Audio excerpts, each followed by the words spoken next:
Good morning, everybody. This is Stephen Pugh of the Home Bible College. I want to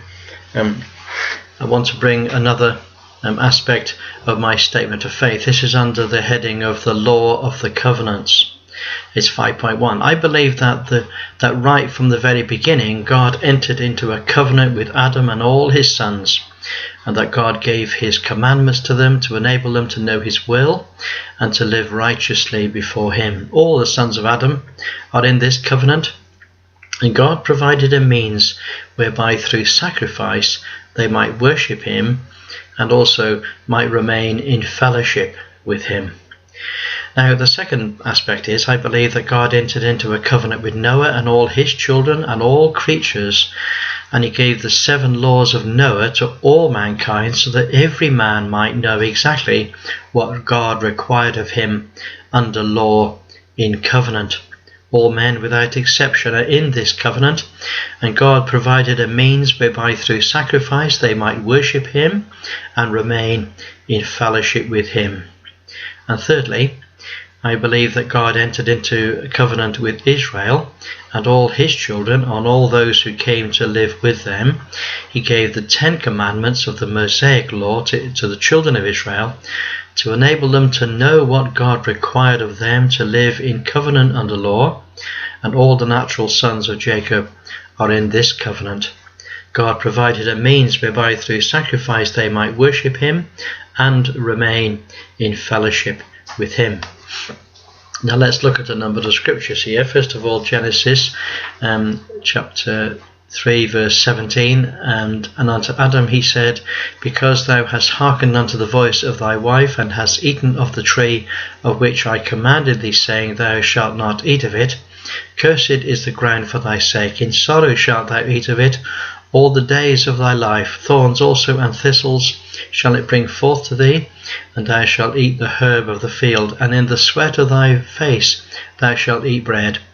Thou shalt return unto the ground, for out of it wast thou taken, for dust thou art, and unto dust thou shalt return.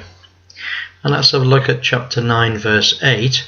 And God spake unto Noah and to his sons, saying, and I will establish my covenant with you and your seed after you, and with every living creature that is with you, and of the fowl and of the cattle, and of every beast of the field with you, from every beast of the earth with you, from all that go out of the ark to every beast of the earth. And I will establish my covenant with you, neither shall all flesh be cut off any more by the waters of a flood, neither shall there be any more a flood to destroy the earth. And God said, this is the token of the covenant I will make between me and you, and every living creature that is with you for perpetual generations. I do set my bow in the cloud, and it shall be for a token and for a covenant between me and the earth. And it shall come to pass when I bring a cloud over the earth, that the bow shall be seen in the cloud, and I will remember my covenant, which is between me and you, and every living creature of all flesh, and the waters shall no more come a flood to destroy all flesh. And the bow shall be in the cloud, and I will look upon it, that I may remember the everlasting covenant between God and every living creature of all flesh that is upon the earth. And God said unto Noah, this is the token of the covenant that I have established between me and all flesh that is upon the earth. Now I want you to notice a couple of things about these covenants. The covenant that God made with Adam was a covenant of work. As far as the men is concerned, it was in the sweat of their face that they would eat bread. And you see this coming out in the lives of their children, in particular Cain and Abel. They both had to work hard, and one looked after the sheep and one looked after the crops. Notice also that with Adam's sons, they were men who offered sacrifice. This civilization, this religious experience was very much built upon the family, and they had a responsibility to worship the Lord, and they had an opportunity through sacrifice to confess their sin and return to the Lord their God.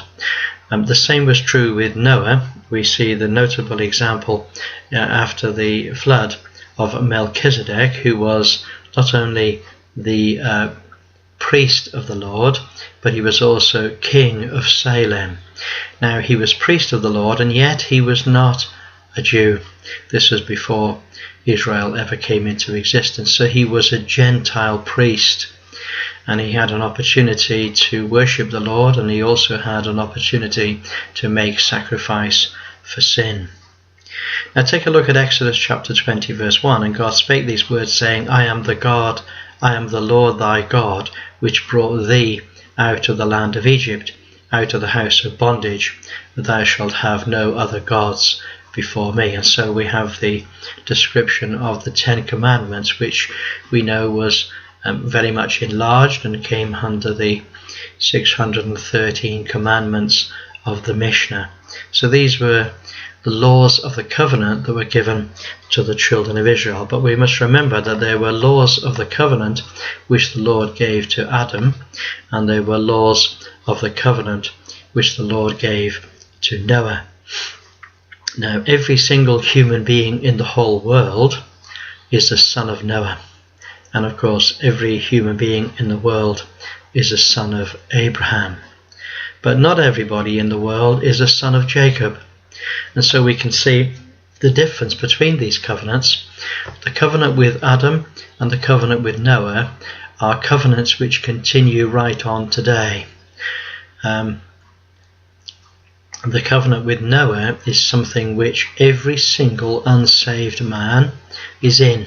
He's in a covenant relationship with the Lord his God. And every single Jew is in the covenant of Moses. And I do not believe that the law of Moses was given to all mankind. It was given only to the sons of Jacob. And I do not believe that the law of Moses was given to anyone that was uncircumcised. I do not believe the law is divided, but that the whole law stands together. And I do not believe that Gentile men that are unsaved are in no relation to God, but that they are in the Noahic covenant. Well, there we are. That's my thoughts on this particular issue of the law and the covenants. I look forward to speaking to you next time. Bye for now.